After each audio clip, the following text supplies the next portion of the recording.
म्हणजे जर कोणाला डिप्रेशन, अँझायटी आणि ताण असेल आणि त्यांना तो नीट हाताळता येत नसेल, तर त्याचं रूपांतर ते लोकं व्यसनात करू शकतात. तंबाखू, गुटखा, सिगारेट, दारू, सोशल मीडिया ज्यांनी सतत आनंदाचं रसायन आमच्या मेंदूमध्ये सोशल मीडिया. सोशल मीडियानी पण होतं. बरं. म्हणूनच तर इतके लोकं मोबाईल गेम्सला आणि बऱ्याच अनेक गोष्टींना, Facebookला, रील्सला चिपकलेले असतात.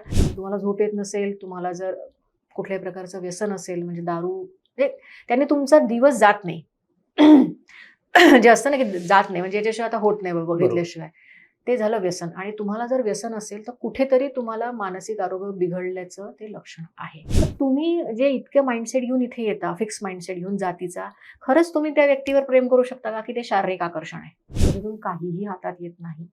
त्यांनी आयुष्यातली महत्त्वाची वर्ष वाया जातात आणि त्यांनी हे मानसिक आरोग्याचे, मेंटल हेल्थचे प्रॉब्लेम्स, मूड डिसऑर्डर जे आहे, डिप्रेशन, अँझायटी हे पुढे जाऊन तयार होतात. ही दीर्घकाळ चालणारी नाती हे सगळ्यात मोठं मानसिक आरोग्याचं लक्षण पण आहे. तो मानसिक आरोग्याचा आधार पण आहे.